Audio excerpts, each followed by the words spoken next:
Tonight's Lakers-Nuggets center court game. Now, 3D. That boy looking good. Sideline shorty. Boy looking good. We knew LeBron James was out, right? But there's been an update on him. And Luka Doncic out tonight as well. So what can you tell us about those two injuries to those two megastars? Well, actually, if I'm being honest to our viewer, it sucks. To not have LeBron play, we know he's out with the groin. We know Luka played a lot of minutes last night in Milwaukee. So now it's the Austin Reeves show. So you go back to, I think it was February 8th when either guy played. He had his career high 45 points. So look for him to be ultra aggressive and see which guys off the bench step up and say, I want this. Like you say, John Wall, let's see what guy comes off the bench tonight for the Lakers and say, you know what? Opportunity's knocking. It's an opportunity for me to go out there and play, show, Rob Pelinka and the rest of the front office that I want to be a big part of this playoff push we're doing. Yeah, D, I think you got to figure out which guy do you think is going to step up. I know Austin Reeves might, but which other guy on the Lakers you think can step up and have a big game for them tonight? Well, at the end of the day, Austin Reeves is going to have the ball in his hands the most. So now if you look around, look at Gabe Vincent, guys like that, you look for him to get more opportunities to take some shots. And then just kind of watching the Lakers show up now a few minutes ago, Bronny's obviously here. You probably will see Bronny in the game tonight. So I look for J.J. Redick to probably throw everybody in the game to try to figure out how can they get a win here in Denver, because Denver owns them in this building. 3D, I got two questions for you. The first question is, this John Wall kind of good at this, ain't he? I mean, yes, he is. He kind of know what he's doing. You've been sneaking on us, man.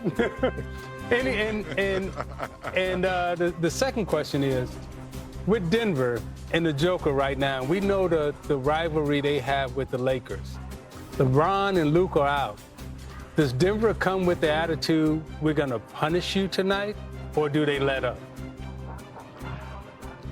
Well, Zeke, you know Coach Michael Malone very, very well. Oh, yeah, He's been around you when you're winning championships, so you know he's going to come with that mentality, be very focused and serious, and let the guys know, do not take this team lightly, because they beat that Indiana team with Austin Reeves before his career high of 45 points against the Indiana Pacers. So now it's up for them to jump on them early, take their life early, so the Joker and Jamal can get some rest. We know Eric Gordon is still out with the ankle and the calf injury, so tonight is one of those nights. Jump on them, take the life out, and let the Joker get some rest.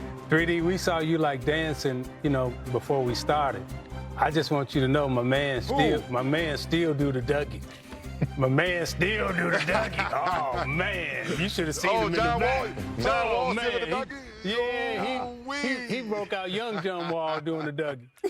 So I love it. I love it. 3D, the Nuggets have lost two of their last three by 20 or more, right? They also lost against the Lakers. Like Zeke was saying, the get-back game, it feels like this could be that.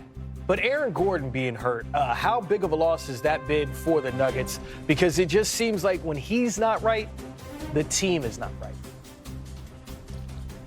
When Aaron Gordon's out, how many backdoor cuts do we see on that baseline where he and the Joker on the same page for those alley-oop dunks, alley-oop layups, and things of that nature? Or Aaron Gordon's in the corner and the Joker's finding him with the cross-court pass. So offensively, that's the first thing that's noticeable. Defensively, when the Joker's off the court, he plays a lot of the 5 position, and he can switch 1 through 5. So that's what his impact is, not having him. Hopefully, by the end of the season, they get him as healthy as possible.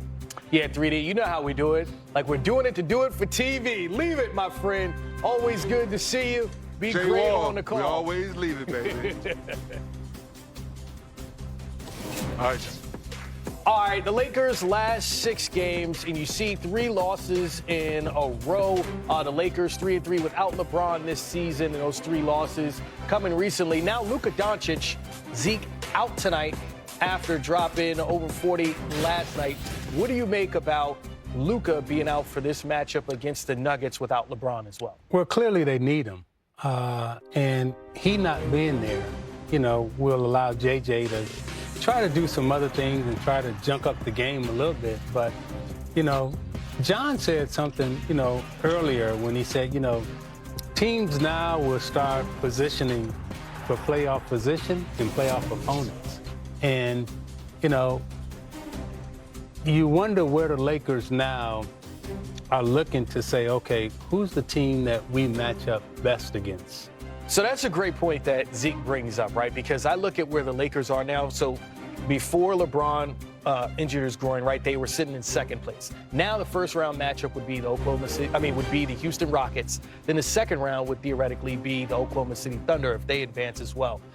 Avoiding the Denver Nuggets, a team that beat them and knocked them out the last 2 years. But the Rockets, then the Thunder. That doesn't seem like that's an easy path in the Western Conference either. No, I don't think it's an easy path, but I think like the Rockets, they got a lot of young talent that's trying to figure out what they're doing. They have great veteran leadership with, Fred VanVleet being there. But I think the Lakers would always, whatever team they match up against, they're going to have the best two players on the court. But I think they'd rather see the Rockets in the first round than an OKC team that's a team that we want to see get past the second round with Shea, who's probably the front leader of the MVP, with Jalen Williams that's blossoming and all those guys. But I think they'd rather see that matchup than have to deal with Jokic because nobody has an answer for him. And I think when Aaron Gordon is healthy, it makes their team complete because he can guard LeBron. You have Christian Braun that can guard Luka. Not saying they're going to stop those guys, but they have the great matchup to make the ability work for them. Do you think that's a better path for the Lakers as opposed to facing the Nuggets? I don't think either one of them is a better path, but in terms of matchup-wise, right? Lakers are strong at the wings with LeBron and Luka. They're weak in the middle, and they got no answer for the Joker. So you want to put your strength against the opponent's strength, right? So Houston, OKC, they're strong at the wing positions. LeBron and Luka at the wing positions, they're saying, we'll take on anybody except for, they give Durant his respect. But after Durant, those two are looking at everybody like, I know what the stats say, but Luka and LeBron looking at every other wing player like, I'm better than you, and in a 7-game series, I'm going to do my thing against you. Joker has won 3 MVPs in the last 4 Now, ain't nobody looking at the Joker like that.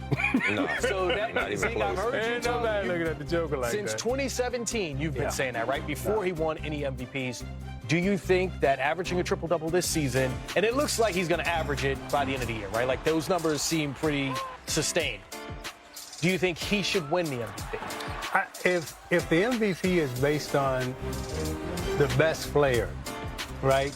And I've said this before, okay, there's nobody in the NBA right now that's playing better basketball than the Joker all around.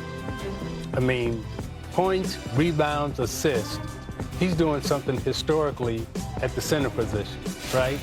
Now, if you want to give it to SGA, you can, but it's almost like when Karl Malone, and it's no slight at Karl Malone, but Jordan was the best player in the league.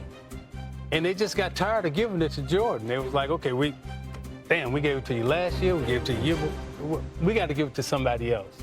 And